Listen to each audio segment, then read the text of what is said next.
So the one thing that I love so far about Demon Slayer the Entertainment District, without a doubt, unequivocally, has really been the adventure, or like the different storylines, the different branching storylines that Inosuke, that Zenitsu, and that Tanjiro have been going through.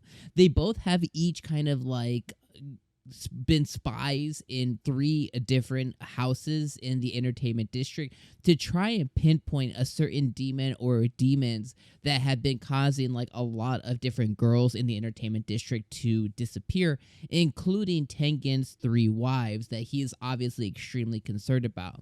But the thing that has been so interesting has just been how each of the three boys has kind of been living their day-to-day lives, and how they have been kind of like interacting with the other girls who work in the district, how they work with the other girls who work in each of their independent houses, and kind of what has been going on.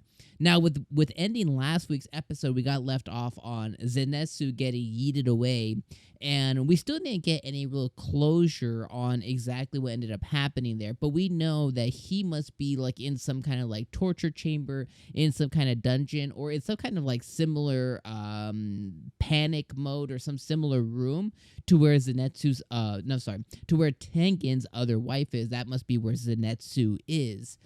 Especially in this episode, because the demon, the upper six demon who's taking on Tanjiro now, mentioned that, oh, you're like that boy Zenitsu, or Zeni, or whatever the hell his nickname is. So she definitely knows of him. She definitely is the one who captured him, and that is definitely going to be like an interesting thing. Like, where is he at? Where did he go? And why did he not react in time to be able to get away or do anything at all, really? It's kind of like one of the most interesting facts. Now, with this episode, we got left off on another cliffhanger, too, which will kind of work our way to. But the things that were really interesting about this episode were the fact that it focused a lot on, Tanjiro a little bit.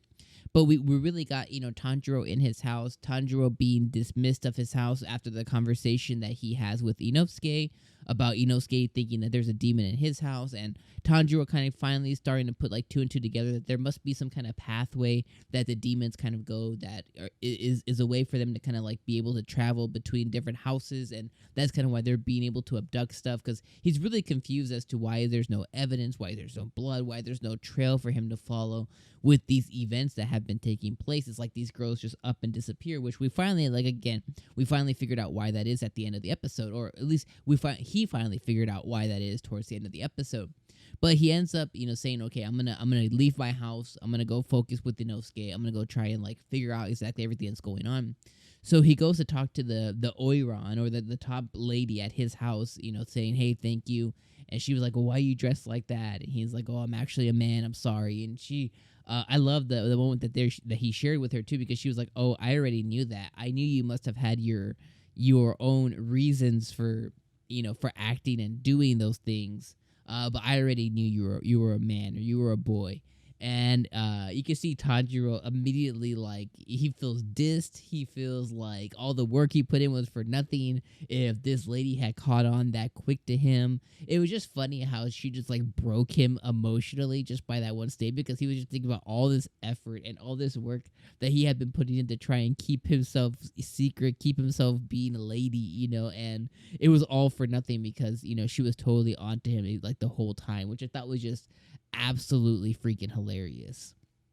But he ends up, parting ways, and the moment he parts ways, the upper six demon comes in and steals that Oiran, because she was saying that she's gonna be leaving tonight anyways to go and marry a man, and then Tanjiro finally,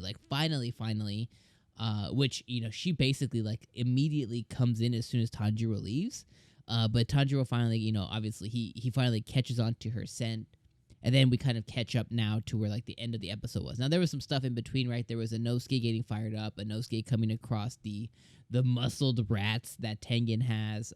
There was Tengen meeting with the one dude where talking about Zenitsu and the other girl who disappeared. So he's starting to put two and two together too. So we had those little scenes, but then when we finally get to the end where we have the face off between Tanjiro and the upper six demon, Thankfully, he was able to act fast enough to get that lady, the Oiran lady that he was talking to earlier. He was able to act fast enough to kind of like cut the upper six demons cloth or whatever it is that she controls, so that he could get the piece that she was stuck in out of that. And then the anime ends, quote unquote, today with him saying, this isn't about me. This isn't can I take on one of the upper six demons? It's I have to, and I have to do it now. And I was getting, I was getting all hype. I was like, yes, let's go, Tanjiro, let's go. And he was like, right now what's holding him back is he's all in his head. So if he can get out of his head and just say, I will do it, he could potentially pull off like a miracle here. Or, what I'm thinking is as we move into next week's episode, that he'll be able to, at least put up such a good fight until Tengen just like, blast in. Because that was the other thing I was waiting for too while they were fighting. Is like, I was waiting for Tengen just to like fall in from the sky or something crazy like that too. So I'm thinking one of the two things will happen is either Tanjiro will be able to overcome and take on this lady and be able to maybe defeat her, get close to, or he'll be able to kind of like hold his own until Tengen can get there. Or the third one is he'll be able to hold his own, but then have a moment where he can't, and then I don't know, something else will happen. Maybe Inosuke will get there all of a sudden, and he'll have backup. I don't know. We're gonna see what ends up happening, but there's a lot of different avenues that next episode can go down. Also, he could just get completely destroyed too. There's an avenue. That's an avenue as well. But regardless, this episode was really fantastic. It was really dope to watch. I really enjoyed all of this episode. I really felt like this episode was short, and as I've always kind of like talked on the channel, is like anytime you're watching an episode of an anime and you're like, wow, that ended so quickly, that's how you know this episode of the anime was really good. Is I was like, wow, that felt like it was so short this week. So that's kind of like the testament to figuring it out and thinking like, this anime was so good this week. But regardless, thank you all for joining me this week. This was definitely a really good episode. I really love the different interaction with the boys. We got no Zenetsu this week as he was disappearing act, but I love the moments that Tanjiro has shared with the ladies that he was working with. I love that Inosuke was finally saying F it, and the lady who he was working for was like watching him put on his mask and take off his shirt and everything. She was just like, oh my god.